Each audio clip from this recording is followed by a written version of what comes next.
Oh, the words from the pages can change your world. Your world, they can change your heart. They can change your mind. They can change your life. The world can change your world. Grand rising to you, beautiful people. The New Black Wall Street can absolutely change your world because it can help change the way that you think. And if you begin to change the way that you think, you'll begin to change the way that you act and the way that you talk.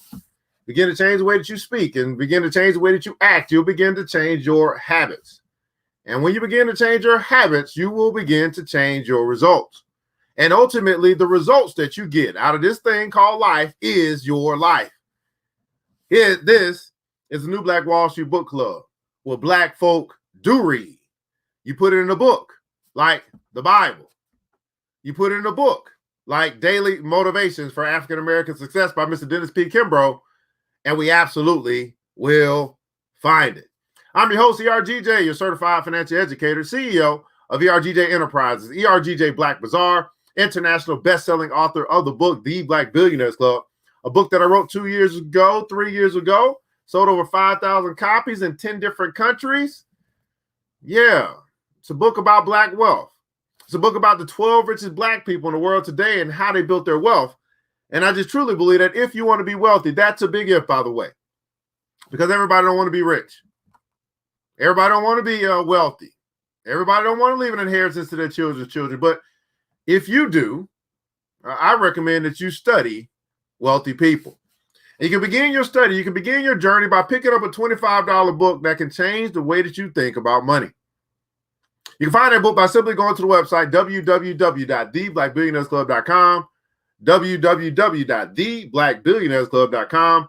Pick up your copy today. In the comments below, I'd like for you to share, as we get into our book club reading this morning, I'd like for you to share one thing that reading books does for you. Like, how does it help you? What does it do for you? When you pick up a book, good or bad, nonetheless, just the practice of reading, what does that do for you? I'd like for you to share one benefit of reading, one benefit of taking the time, 30 minutes a day to keep broke and stupid away. What does it do for you? Put that in the comments below. Love to share, see who's here with us this morning. As we like and share, we're broadcasting live across Instagram and also Facebook here today.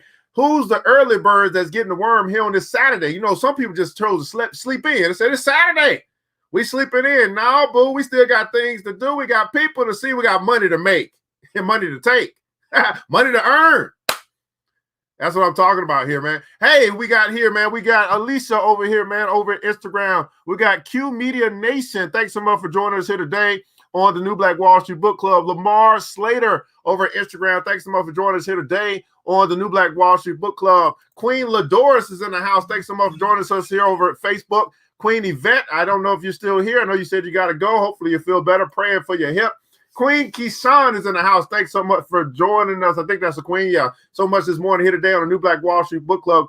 Queen Kathy Nicole is in the house. Thanks so much for joining us here today on the New Black Wall Street Book Club. Loving the music. Absolutely. Thanks so much, Queen Ladoris. Let's see here. What's one thing that you can point to, a benefit that you found in your life by taking the time to actually read a book, right? To actually take the time to read. What does it do for you? All right. Queen Alicia said, man, I just like to gain knowledge from whatever I read. I was up late and I'm up early. Absolutely. Fantastic. Anybody else? What's something? I'll tell you something it does for me. Reading actually helps me to develop patience. You got to have patience to go through a book. I mean, especially with some of them long books like the Bible, you got to have some patience. You got to develop some patience. You got to develop some patience to finish that thing or to go through that thing, because you get real tired real quick. Like, okay, let me go do something a little bit more fun. Yes, the music is on point. Thanks so much, Q Media Nation in the house, man. What does reading do for you? Yeah, we're gonna point out some things that we see that it's done for me in my life. It's helped. It's been a benefit. Reading books gives me something to pull from during the day and in the future, something to help myself and others. Reading. Now, here today on New Black Wall Street Book Club, we are going to be just simply getting back to the basics. As we have two parts. We have the first part, we're going to actually going through the Bible, which we're in a series of Psalms. We'll be going through Psalm number 119. This is a very long psalm. We're not going to finish it today, but we'll catch up where we left off at yesterday by going through a few stanzas. I think about 5 stanzas a day should be fine for us to finally get through 119. Psalm 119 is the longest chapter, I believe, in the Bible. And it's a psalm, so actually pretty cool there. But we're just simply getting back to the basics, guys, as we're going through this time here of transition, this time of Rona ruling. It's actually, other than the people that have died, I have actually found this to be a great time, a time where Black folk are actually starting to come together, work together to pull through. And we do this all the time. I mean, we do anytime there's times of trauma or something like that, we'll come together when we're desperate. I'm just wondering if we'll stay together when we get inspired. Oh, let me say that again for the people in the back. See, I have found in my life, as long as I've been here 40 years, we will come together when we get desperate, when there's something that is coming against us, when someone when someone or something is threatening our community, we'll come together. I call it to be desperate. That's reactionary. I wonder, though, will we stay together when we get inspired? Will we stay? We'll come, but will we stay? It's almost like you got guests in the house. Oh, the guests come, they don't stay. Family comes and family stays. So I wonder if we'll start to treat our brother and sister like family. Everybody put in console #family. I wonder if we'll do that.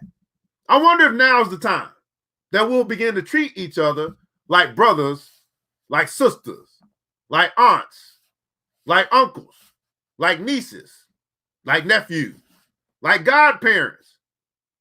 I wonder if now is the time. Which version of the Bible are we reading from? I'm reading from the version, you can read from whatever version. I'm coming from the Message Bible. I don't have any numbers, okay? I can't tell you which verse I'm in. Well, I can. Yes, I can. I'm going to be starting in verse 119, verse 33. Okay, 119, verse 30. That's where I'll start. I don't know where we'll be I don't know where I'm going to stop, but that's where I'll start, okay? All right, Book of Psalms, man, I consider this to be the song for my soul, a song for my soul. Say, reading opens up my mind. Good morning to you, Grand Rising City King Peter is in the house, man. Your book is on the way, by the way, brother.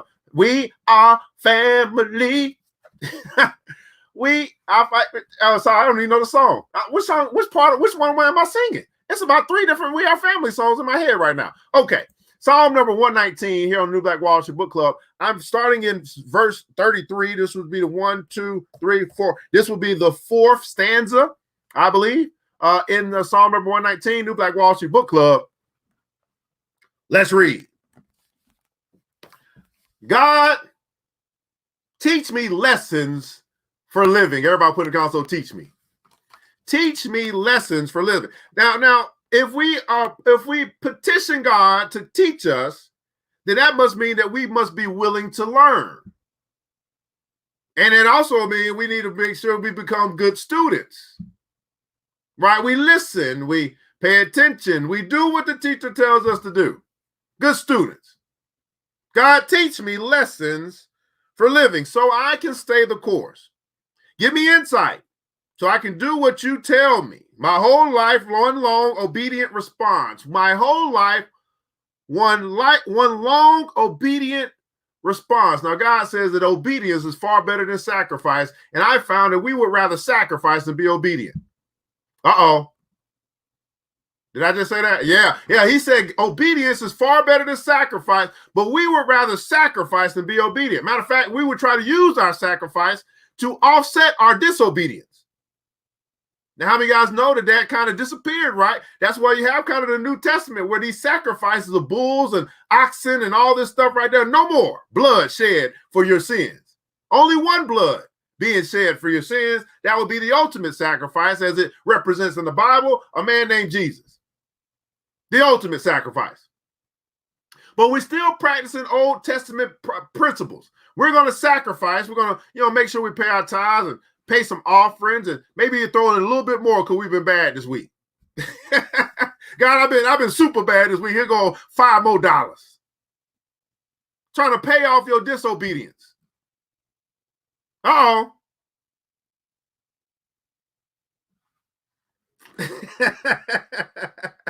Guide me down the road of your commandments. I love traveling this free way. Give me a bit of your words of wisdom and not for piling up loot.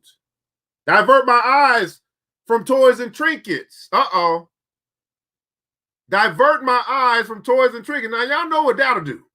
If God, you help me to divert my eyes from toys and trinkets, I probably won't be broke no more. Okay, because I ain't gonna be buying all that stuff that I don't need anymore, because you'd help me fix my eyes. Divert my eyes from toys and trinkets. Invigorate me on the pilgrim way. Affirm your promises to me. Promises made to all who fear you. Deflect the harsh words of my critics, but what you say is always so good. See how hungry I am for your counsel. Preserve my life through your righteous ways. Next stanza. I believe this is 1, 2, 3, 4. This stanza 6.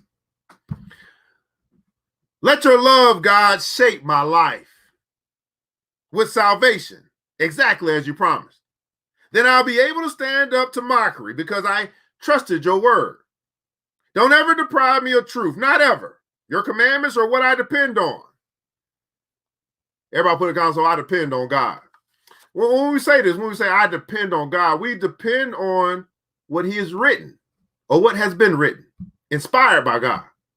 If we depend on it, then that means that we should probably read it so we can make sure we are full of his word.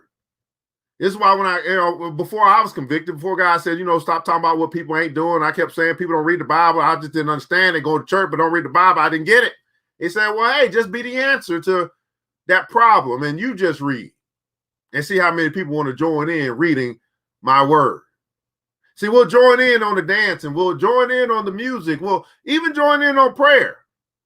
But how many will actually join in on reading so that we can keep his word?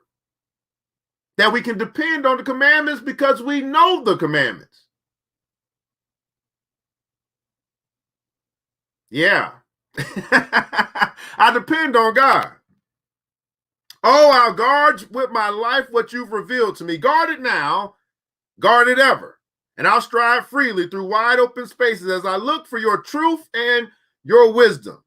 Then I'll tell the world what I find. Speak out boldly in public, unembarrassed. I cherish your commandments. Oh, how I love them. Relishing every fragment of your counsel. Let me catch up on these comments here on Facebook here.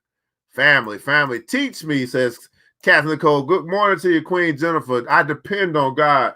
Good morning to you, King Joseph. Luke and 9 Perkins. Good morning, Kings and Queen. How are you, brother? Thanks so much for joining us here today on the New Black Wall Street Book Club. Psalm number 119, I think this is stanza number 7, roughly around verse 50 or so, 49, I think. Let's read. Remember what you said to me, your servant. I hang on these words for dear life. These words hold me up in bad times. Yes, your promises rejuvenate me. The insolent ridicule me without mercy, but I don't budge from your revelation.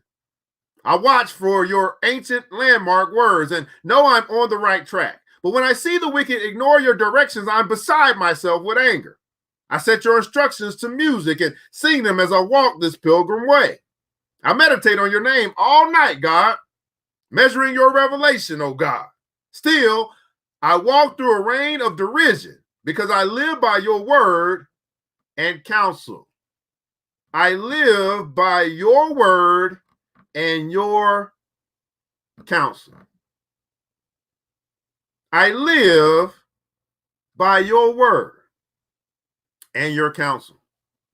Now, when we get to this space, beautiful people, well, we're not necessarily, we hear, what mom and them saying. We hear what husband and wife and them saying. We hear what society is saying. But man, when you get to a place where you live by his word and his counsel, I'll tell you what happens. You stop listening to people so much. I'm trying to tell you, I mean, it's sad to say. I mean, it really is true, though. When you start living by his word and his counsel, you be like, all this stupid stuff you be hearing from people, you're like, oh, if you can help them, you help them, but you stop listening to people so much. The opinions of others become very, very, way less important. You could care less what anybody else has to say because you're living by his word and his counsel. Just imagine. Imagine if Noah was listening to all the people when God told him to build an ark and it ain't never rained before. And Noah must have been out of his flipping mind. But he wasn't listening to the people who are about to perish, by the way. Think about that. You and I may be listening to people who are about to perish. And when I mean perish, the ultimate perish. And we listening to them. We taking their thoughts into consideration. We're allowing them to hurt our feelings. We listen to people who are about to perish. I mean, the ultimate perish.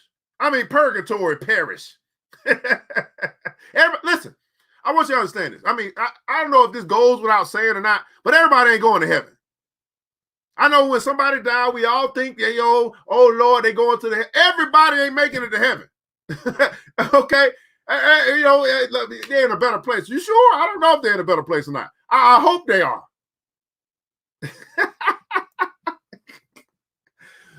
Hey, Joseph, man, you learn not to be auto-programmed by the world, and the more you indulge in God's word. Yes, sir. Yes, sir. Yes, sir. I like that. Yes, sir. Where am I at? Start. What's it? 1, 2, 3, 4, 5, 6. That was stanza number 7. All right, stanza number 8. Stanza number 8. New Black Wall Street Book Club, Psalm number 119, stanza number 8, roughly verse 74-ish. Because you have satisfied me, O God, I promise to do everything you say. Because you have satisfied me. How many guys this morning say, I'm satisfied by God? God has satisfied me. God has satisfied me. He satisfied my soul. He's satisfied my mind. He's satisfied my body. God has satisfied me.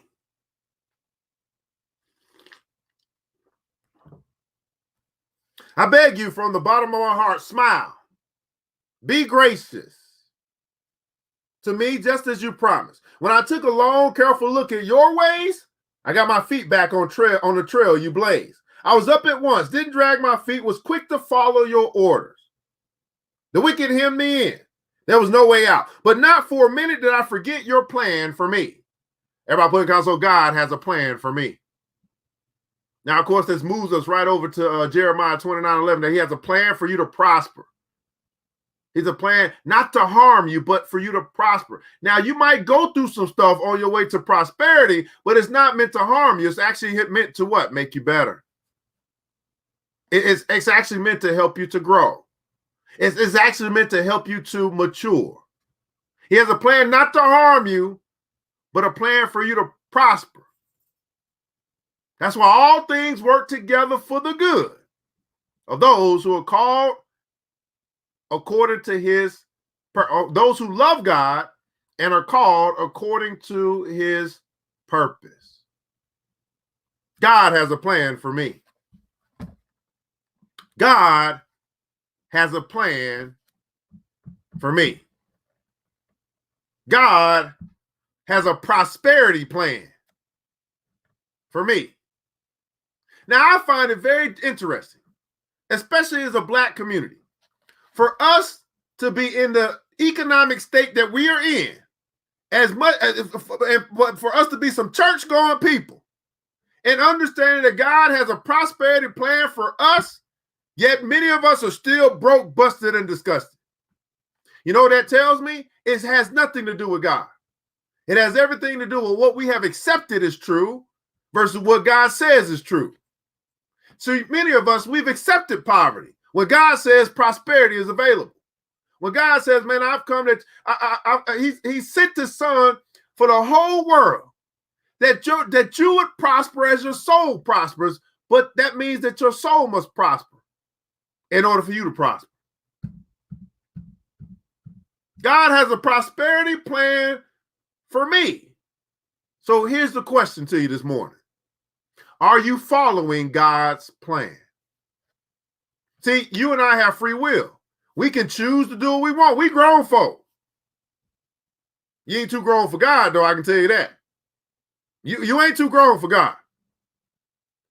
But if God has a prosperity plan for you, and his plan is not to harm you, but to help you get better, to help you to mature, to help you to acquire and take dominion over your part of this earth, then have you accepted God's plan for you? Have you accepted his plan for you? Now, let's be honest. We can be some stubborn children. I mean, I want it how I want it, when I want it. That's how I want it. How I want it, when I want it.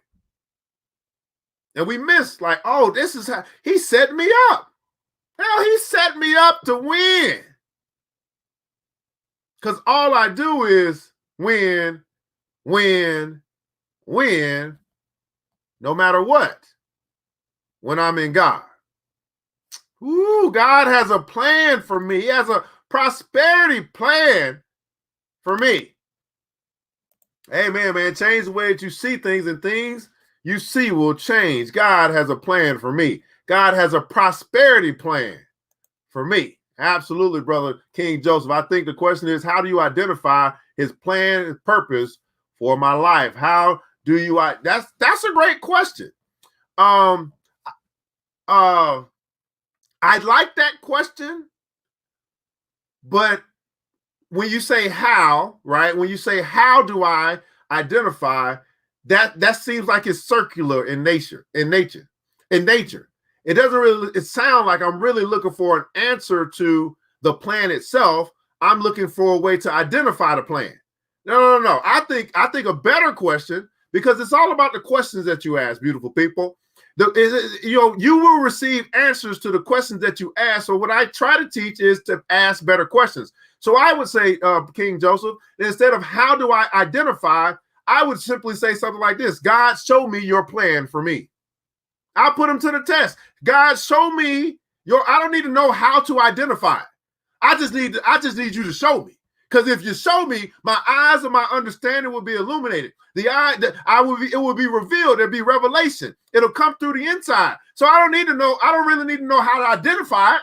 God, just show me. Right? If you have this type of relationship with the Father and you say to your Father, Father, I don't get it. Can you show me? Surely, if your natural father, your natural mother, your biological father, your biological mother will just show you the steps, then surely your heavenly Father will. You got to start asking the right questions in order to get the right answers. You will receive the answer to your question. But is that question that you ask really getting you to where you want to be? Is that making sense to anybody? Everybody put in the console, ask the right questions. We got to learn how to ask better questions so we can get better answers. Okay? God has a plan for me, and he has a prosperity plan for me. Absolutely.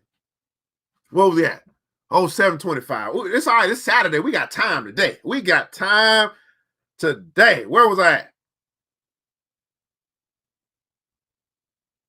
Oh, I ain't finished it. Okay, all right.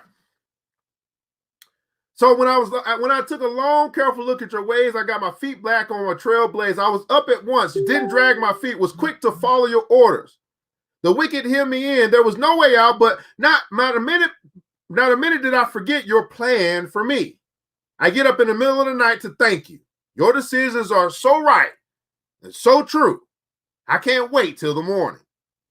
I'm a friend and a companion of all who fear you, of those committed to living by your rules. Your love, God, fills the earth. Train me to live by your counsel. Look at that. God's love fills the earth. And then this last part, getting back to what me and Brother King Joseph was just saying. Train me to live by your counsel. See, if you have that type of request, God, train me. God, just train me. I'm tired of doing it my way. It ain't been working. I keep trying. I keep thinking I'm grown. I keep thinking I'm mature, but no, I keep I keep bumping my head on the same, on the same rock. Train me. To even say that, that's a humbling position. Say, you know what? I ain't got it all together. I'm still a work in progress. I'm still asking God to train me. I'm still asking him to show me. I'm still putting him to the test when he said that if I ask, I shall receive. So I'm going to keep asking so I can keep receiving. I'm going to keep seeking so I can keep getting. Or I can keep finding. I'm going to keep knocking so I can keep having doors opened up for me. This is just a relationship I have with my father. Everybody has their own based on your personality and based on whatever that is that you have with God. I'll be putting God to the test. He's like a strict father to me. I'll be like, show me. Okay, we're gonna do this today. Let's go. Right? Train me. That's a humbling statement, saying that, hey, I don't know it all, and I need to be trained. I don't know it all, and I need to be trained. All right, he will show you. Amen, Brother King. Joe, powerful people ask better questions. Absolutely. Ask the right questions. That's right. Ask the right questions. Now, did y'all see how I just did that, though? I said, hey, okay, I broke down the question and said, well, where is that really leading me to? Is that leading me to the ultimate destination I'd like to find? If not, let me switch the question up.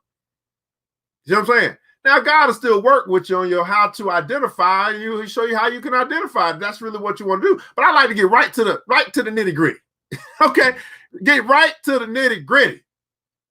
So that's Psalm number 119. We just went through stanzas 1 through 8 or something like that. I don't know. We got a long way to go here. Psalm 119 is the longest chapter. We'll just keep going through it. But I do recommend it, as we've had our breakfast manna this morning, beautiful people, that you would just pick this thing up and you'll do it again at lunch. There's so much in here that you could meditate on. And God says, man, if you'll meditate on this word day and night, he promises that you'll have good success. So there's a part that you play in the success that you have. This is one of the reasons why we do this every morning. I didn't really realize until I started it, like we're just simply doing what God told us to do. And some people that come in, they're going to find something to complain about. I ain't with all that. Listen, I'm meditating on the word, and we just happen to do it together. Where 2 or more are joined together in his name, there he is. So I know that he's in our midst across this airway, across Instagram, across Facebook, across whatever medium we choose to use in order to communicate. The question, though, is will you do your part? Right? Will you do your part to ensure that you know, right? If you meet your condition, God always meets his condition. He always holds up his end of the bargain. So I encourage you to do this again for lunchtime, for your lunch manna. And again for dinner, this time with the family for your dinner manna. And you can simply have fulfilled a part of the scripture, a part of his word that you are meditating. Now, it's not just reading. It's meditating. There was something in there that you heard that stood out to you that you're going to meditate on today. Whatever that is, it could be 3 words. It could be a whole stanza. I don't know. He said, meditate on it. He spoke it to you for a particular reason. He wants you to get something from it. He wants there to be revelatory knowledge and understanding and wisdom to come for you if you will meditate. That means to chew on, to think about, to ponder all day long. It could be something simple like this. Train me, Lord. Lord, geez, can you train me?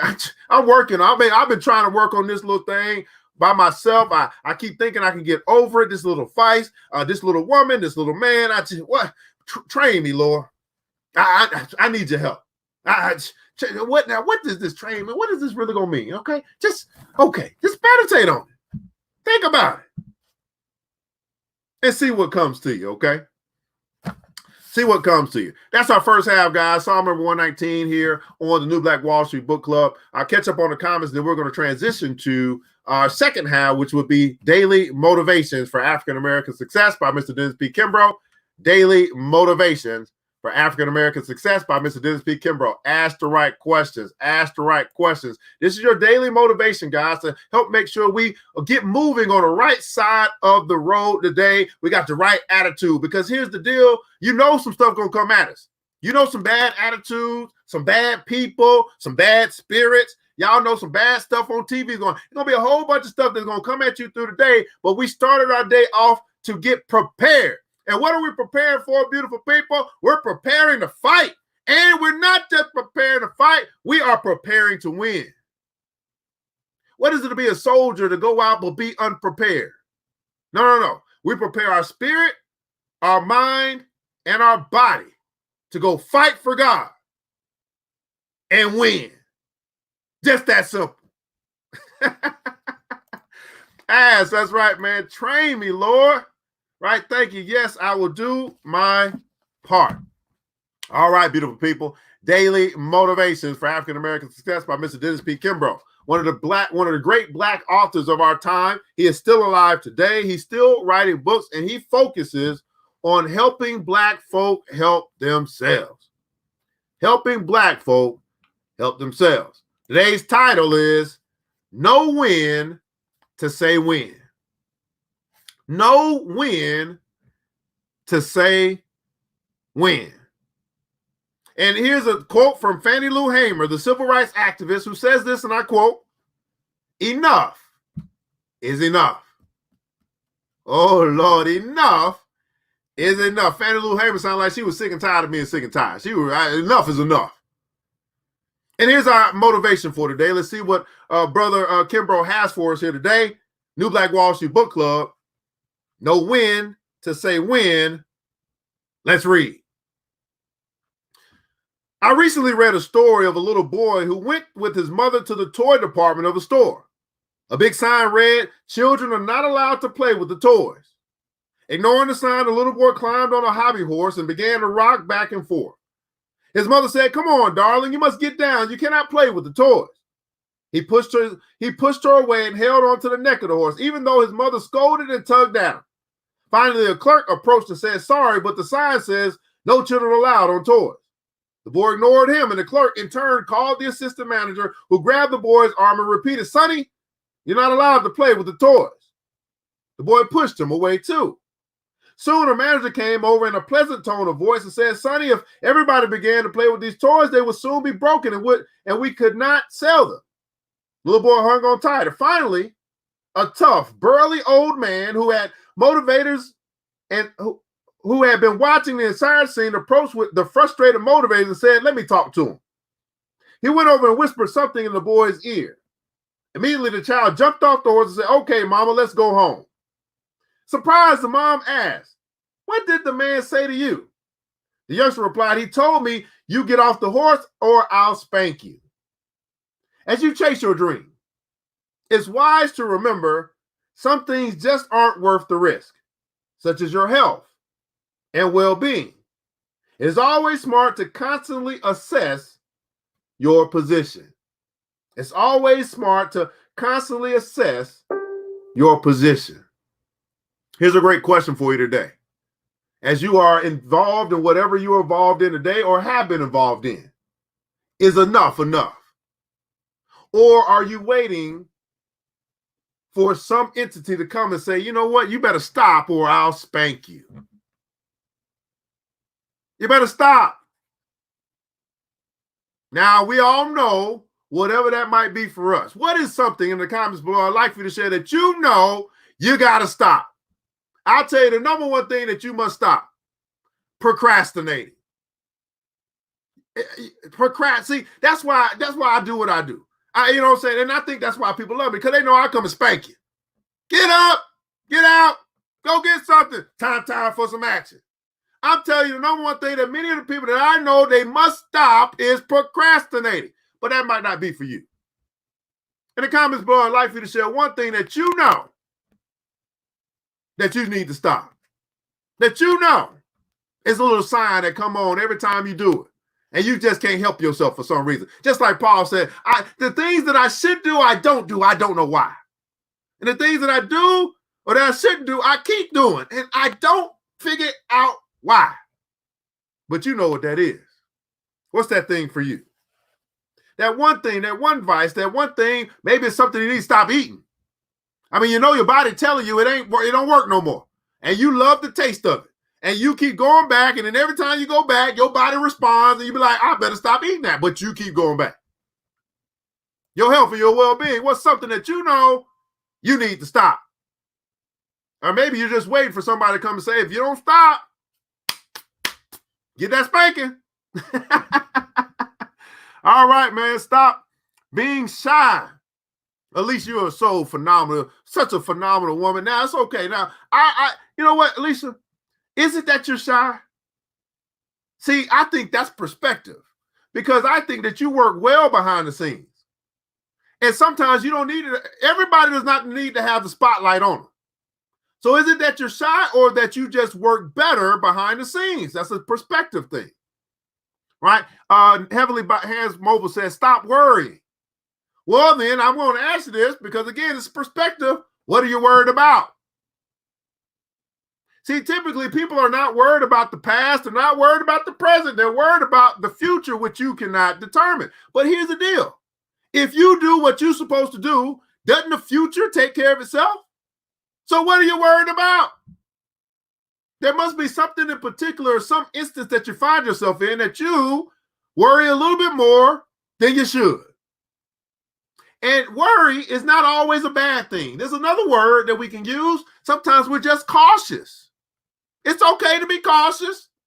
That seemed like it might be a bear over there, and I ain't really worried about the bear, but I'm cautious of the bear, because I know that bear can tear my ass up.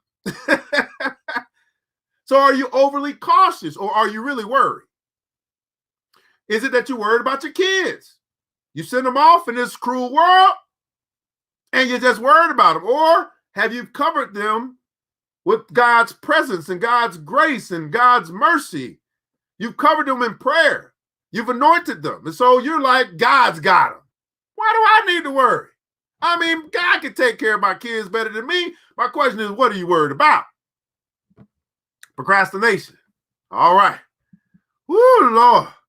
Amen. That's my problem. What's your problem? Miss Patmore, Queen Patmore, what exactly is that problem? Right? Ladors, procrastination. Now, Ladors, I saw you take some action. Matter of fact, your order just went out to your queen or your customer. You've been taking some action behind the scenes. Now you have, this thing, procrastination. Let's talk about this, because some stuff is just in your timing. Maybe you've been wanting to move in this particular area, but you still haven't learned everything you need to learn. So are you procrastinating on learning, right? So that you can actually be confident in your moving or in your action. See, some of this stuff is all perspective, right? Procrastination, same thing said Joseph, right? Stop procrastinating, right? Take some action. Oh, Lord. Woo! Oh, somebody got honest up in here. Queen Jennifer said, I got to stop overthinking. So listen, y'all, listen. I get it, right? We want to look at everything from every angle. And and then what if this, and then this, and we got 15 plans, right? Maybe we're going to add number 16 just in case. We do a whole bunch of just in case stuff. Some stuff you just got to do, man. Some stuff you just like, listen, here's what helped me with overthinking. I get it done. Okay? And it's simple. Like, this is what some people say in the old school. They say, man, just, ask for forgiveness later. I'd rather do it and say it's done than to still have it on my mind because I didn't accomplish it. I didn't finish it. I didn't whatever. Right? So what I do, this is how I accomplish a lot during the day. It's like, boom, and this thing keep hitting me because God's going to remind you of the stuff that you need to do. It's like, do this, get this done. At some point, make it a priority. And you keep thinking about it, keep thinking about it. You're doing everything else. But you're not doing or finishing probably that most important task. And also, I would say, overthinking sometimes is a way for you to excuse yourself from actually doing it or completing it. Oh, I've been thinking about it. Oh, I've been seeing. So then you can say, then there's no one. Another thing to help you with overthinking. Who is holding you accountable? Who have you allowed to hold you accountable? See, if you're just holding yourself accountable, you'll just keep thinking about it, never doing it. And then you can say, oh, I still don't feel it's the right time. I don't have the right plan. All these excuses. Well, you got somebody you holding you accountable. They're going to be like, wait, why are you still thinking about that? You ain't done that yet? What's going on? When can we get that done so we can move on? Who are you allowing to hold you accountable? Right? To whatever it is that you're thinking about so that you can get that thing done. Get it done, son. Just do it. But it has its merit. Procrastination is a big one for me. Oh, Lord. Miss Padmore, I've known you for a while. And I don't know if procrastination could be used, but I think probably some overthinking too. Yeah, like, I don't know. I mean, sometimes you just got to do it, man. Sometimes you don't. Listen, sometimes you ain't going to have all the answers. I mean, you still, listen to this, even in all of your thinking, all of your planning, all of your procrastinating, if you want to call it that, all of your delay, you're just delaying obedience, which is disobedience, by the way. You're just delaying the inevitable. You're still not going to have all the answers until you do it, until you start it. And really, when you feel like you're finished, you be like, oh, I'm still not done.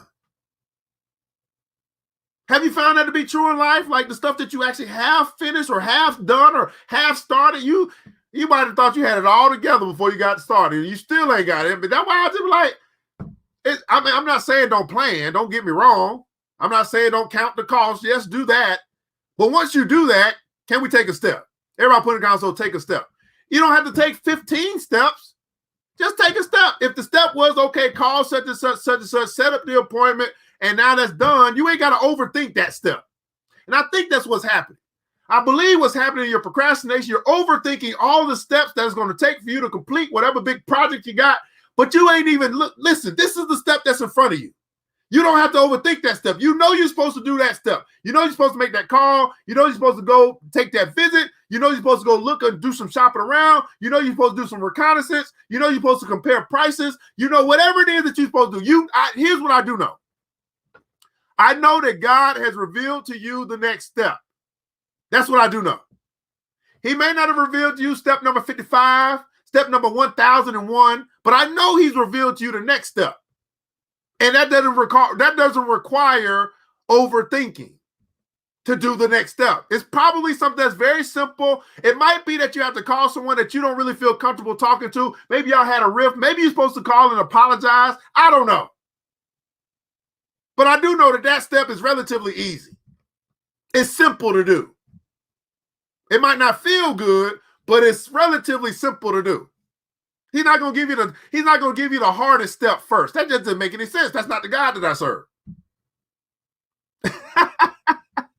I work better behind the scenes when you put it that way. Okay, overcautious. Okay, fantastic. Just a little overcautious. Just tone it down a bit.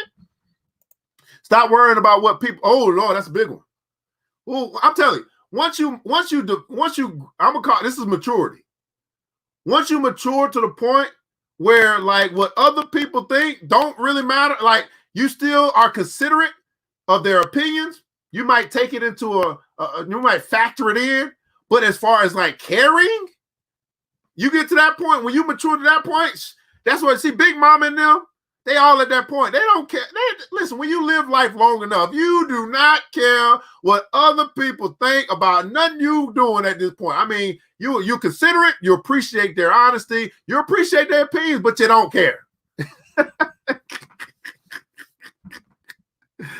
Oh, Lord. That's so true. Take a step, man. I need to stop overthinking, stand firm. Well, listen, you know what, Miss Catherine Nicole, I'm going to shout you out this morning. Because you have actually been, I've seen you take some action. Like, and I haven't really seen, and I don't know, maybe you've been doing, but you've been taking action. Like every day I see you, I'm like, okay, she is, something that happened. I don't know what has happened. Something has happened. And you have just been every day, boom, boom, boom, knocking, boom, putting this out, boom, putting this out, boom. You're a very supportive person. You know, you supporting everybody. And that's you taking action. But you've been really putting out some content lately. I'm like, dang, you popping up on my timeline like I'll be popping up on everybody else's timeline. Right? I said, is this a mini me? What's going on here? Because y'all know I know how to pop up on your timeline. All right, I overanalyze. Ladora said, man, keep on doing what you're doing. I believe in you. You are the money Messiah. Thanks so much, Black Moses in the house. Yes, indeed. Right? Yes, indeed. You've been taking some steps. Did this help anybody, by the way? Right? Now, it's not going to be fixed overnight. This is something that we have created or we have developed ourselves to become. This is who we have become. But that does not mean that we can't change. And it's not a full-blown 180-degree change. This is just a course correction. This is just called evolve. You don't necessarily have to change, right? You are who you are, but you can evolve, which simply means you can get better. You can evolve. You say, okay, I used to overthink everything. Now I only overthink the important stuff. All that small stuff, right?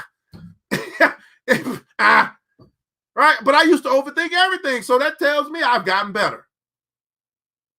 I used to procrastinate on everything, but now I'm taking steps and I'm starting to see something happen. Now that I no longer procrastinate, I'm starting to see some profit. I'm starting to see my money. My money ain't being so funny no more.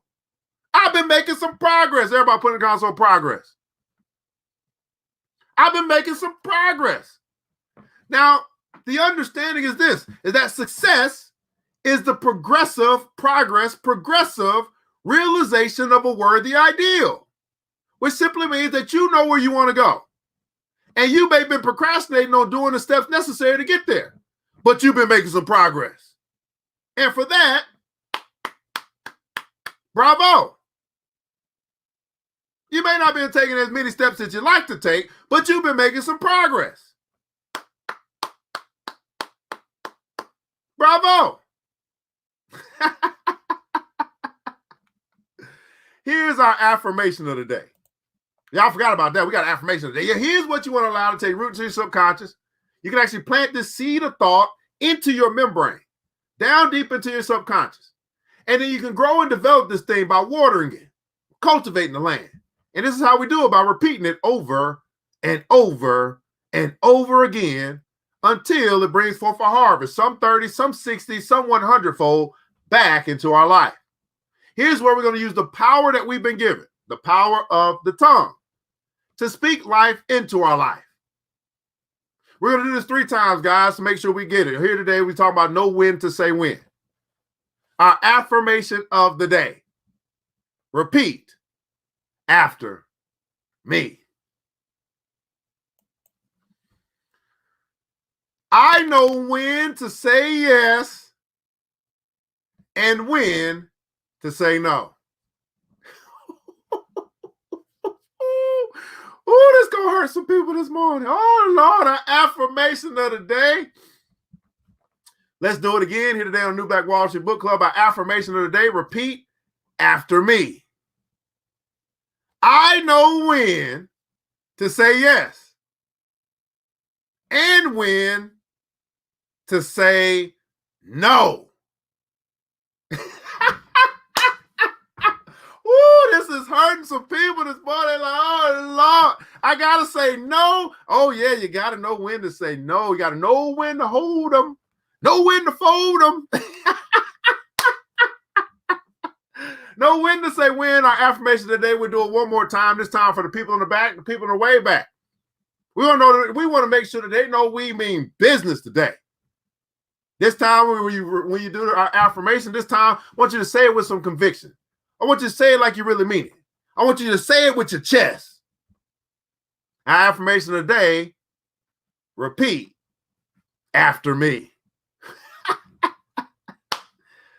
I know when to say yes and when to say no.